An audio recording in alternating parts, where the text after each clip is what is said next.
आज हमारे पास जो किताब है वो सिर्फ एक किताब नहीं है, एक फिनोमिनन है।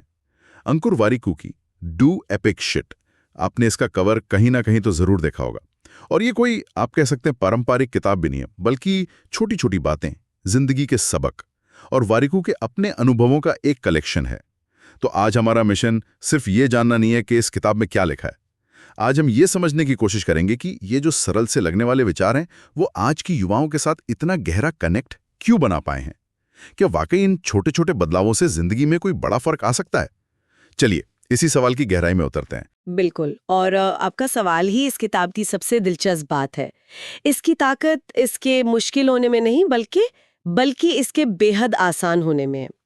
ये जीवन, पैसा, असफलता जैसे भारी भरकम विषयों को बहुत ही डायरेक्ट और प्रैक्टिकल तरीके से सामने रखती है।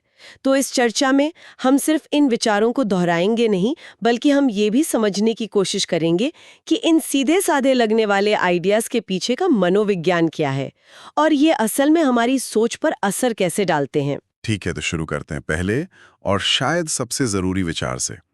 किताब की एक लाइन है, जिंदगी लंबी है, लंबी दौड़ वाले खेल खेलो।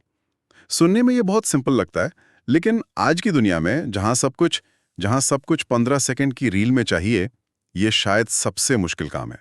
हम सब इंस्टेंट ग्रेटिफिकेशन यानी तुरंत फल पाने की संस्कृति में जी रहे हैं। आपने बिल्कुल सही नस पकड़ी है। इंस्टेंट ग्रेटिफिकेशन सिर्फ एक शब्द नहीं है, ये हमारे दिमाग की वायरिंग बन चुका है। सोशल मीडिया पर एक लाइक मिलता है तो दिमाग में डोपामीन रिलीज होता है, हमें तुरंत अच्छा महसूस होता है। वॉरेकू का ये विचार इस पूरी वायरिंग को चैलेंज करता है।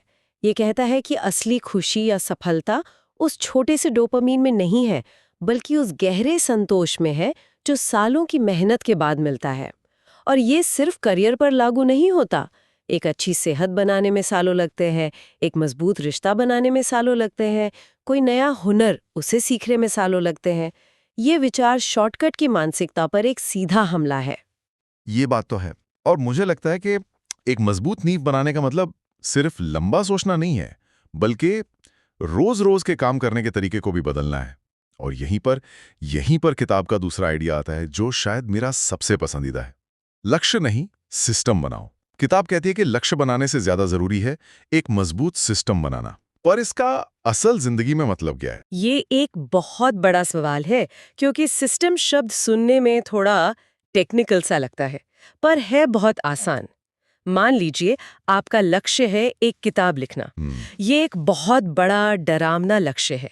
लेकिन अगर आपका सिस्टम है कि मैं रोज सुबह उठकर सिर्फ 200 शब्द लिखूंगा, चाहे वो कितने भी खराब क्यों ना हो, तो ये करने लायक लगता है।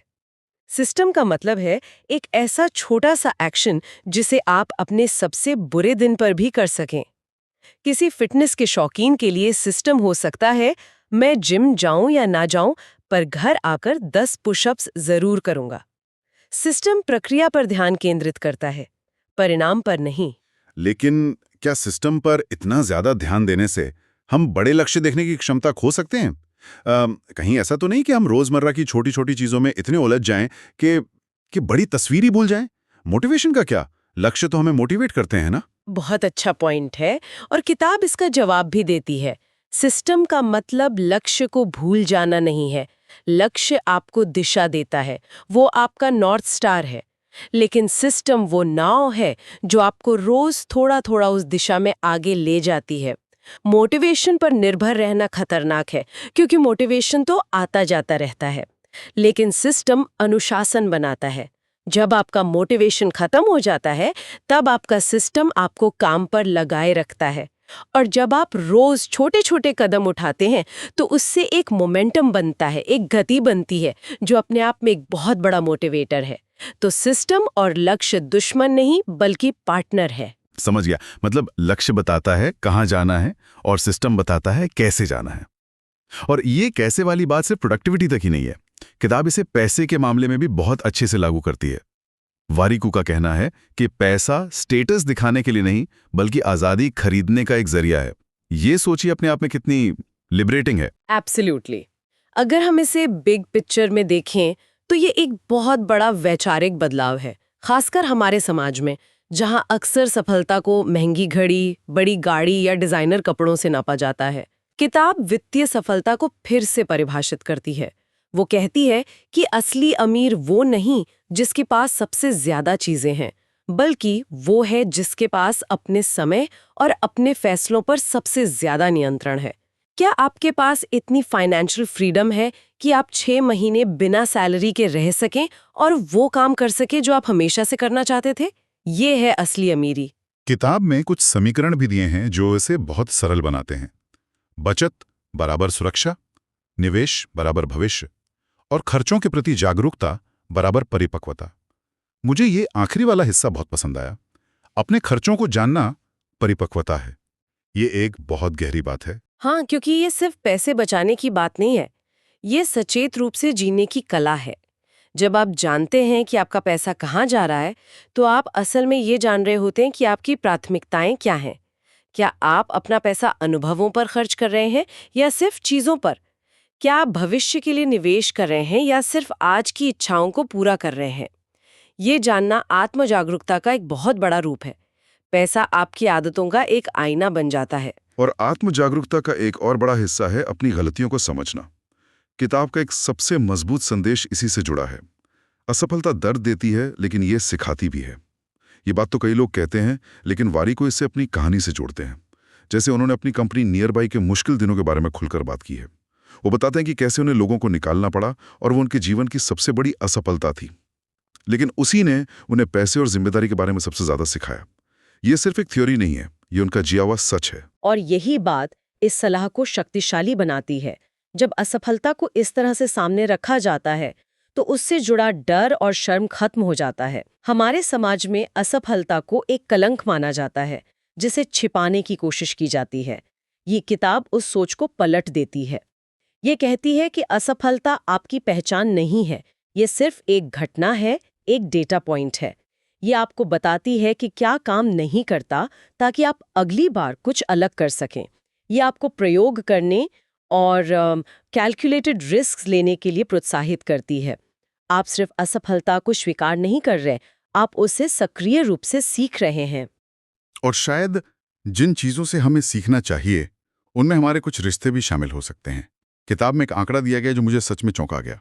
हमारी जिंदगी पर 80% असर उन 5 लोगों का होता है जिनके साथ हम सबसे ज्यादा समय बिताते हैं। जब मैंने पढ़ा तो मैं सच में कुछ देर के लिए रुककर सोचने पर मजबूर हो गया कि मेरे वो 5 लोग कौन हैं। ये एक डरावना और साथ ही एक शक्तिशाली विचार है। ये डरावना इसलिए है क्योंकि हमें एहसास होता है कि हम कितने प्रभावित हो सकते हैं, और शक्तिशाली इसलिए क्योंकि यह हमें नियंत्रण वापस देता है। ये विचार सामाजिक मनोविज्ञान के सोशल कंटेजन सिद्धांत पर आधारित है। इसका मतलब है कि भावनाएं, आदतें और यहाँ तक कि मोटापा भी एक सामाजिक नेटवर्क में फैल सकता है। अगर आपके दोस्त हर वीकेंड पे पार्टी करते हैं, तो संभावना है कि आप भी करेंगे। अगर आपके दोस्त नई चीजें सीखने को लेकर उत्साहित रहते हैं, तो वो उत्साह आप में भी आएगा। तो किताब की सलाह बहुत सीधी है। अपने रिश्तों को होशपूर्वक चुनें, नकारात्मक लोगों को छोड़ दें। लेकिन ये कहना जितना आसान है, करना उतना ही मुश्किल। कोई अपने सालों पुराने दोस्त या परिवार के किसी सदस्य को कैसे छोड़ सकता है, भले ही वो नकारात्मक क्यों ना हो? ये एक बहुत ही व्यवहारिक सवाल है। और छोड़ देने का मतलब हमेशा रिश्ते को पूरी तरह से खत्म करना नहीं होता। इसका मतलब हो सकता है कि आप उनके साथ बिताए जाने वाले समय की सीमा तय करें। इसका मतलब हो सकता है कि आप सचेत रूप से उन लोगों के साथ ज्यादा समय बिताना शुरू करें जो आपको ऊपर उठाते हैं, जो आपको बेहतर बनने के लिए प्रेरित करते हैं। किताब का होशपूर्वक चुनने पर जोर देना इसे एक निष्क्रिय प्रक्रिया से एक सक्रिय कार्य बनाता है। ये कहता है कि आपका सर्कल कोई संयोग नहीं होना चाहिए, बल्कि एक सोचा समझा चुनाव होना चाहिए। बिल्कुल। और मुझे लगता है कि ये सारे विचार, लंबा सोचना, एक सिस्टम बनाना, पैसे को आज़ादी समझना, असफलता से सीखना और अच्छे रिश्ते चुनना, इन सब का निचोड़ किताब के अंतिम मुख्य विचार में मिलता है। वो ये है कि खुशी कोई बाहरी उपलब्धि नहीं है, बल्कि ये एक अंदरूनी खेल है। यह कोई मंजिल नहीं है जिस पर पहुंचना है। हाँ, और ये अंतिम बिंदु बाकी सभी विचारों को एक धागे में पिरो देता है। अगर आप देखें तो लंबी अवधि की सोच के लिए धैर्य और ठहराव चाहिए। सिस्टम पर ध्यान केंद्रित करने के लिए हर दिन की जागरूकता यानी माइंडफुलनेस चाहिए। वित्तीय आज़ादी आपको मन की शांति देती है, असफलता से सीखना आपको विनम्र बनाता है और आभार यानी ग्रेटिट्यूड की भावना पैदा करता है। और अच्छे रिश्ते खुशी का एक स्वाभाविक स्रोत है। तो वारिकू जिन 3 चीज़ों की बात करते हैं, माइंडफुलनेस, स्टिलनेस और ग्रेटिट्यूड, वो इन सभी अभ्यासों का स्वाभाविक परिणाम है। तो इसका मतलब ये हुआ कि खुशी कोई ऐसी चीज नहीं है जिसका हम पीछा करें, बिल्कुल। बल्कि अगर हम अपनी जिंदगी के सिस्टम, अपनी सोच और अपने रिश्तों को सही कर लें तो खुशी एक बाय प्रोडक्ट के रूप में अपने आप आ जाएगी। प्रिसाइजली। खुशी कुछ ऐसा नहीं है जिसे आप हासिल करते हैं, बल्कि ये कुछ ऐसा है जिसे आप जीते हैं। ये उन हजारों छोटे छोटे सही फैसलों का नतीजा है जो आप रोज लेते हैं। ये किताब यही बताती है कि वो छोटे छोटे फैसले क्या हो सकते हैं। तो इन सब का क्या मतलब है? इस पूरी चर्चा के बाद मुझे लगता है कि डू एपिक शिट की सफलता का राज इसकी ईमानदारी में है। ये कोई ऐसी किताब नहीं है जो कहती है कि आपकी जिंदगी रातों रात बदल जाएगी, बल्कि ये उन छोटे व्यावहारिक बदलावों का एक टूल किट है जो धीरे धीरे आपकी सोच में और फिर आपकी जिंदगी में बड़े परिवर्तन ला सकते हैं। और ये चर्चा हमारे लिए एक आखिरी सवाल छोड़ जाती है। किताब हमें शक्तिशाली व्यक्तिगत पाठों का एक संग्रह देती है। हर पाठ अपने आप में बहुत मजबूत है।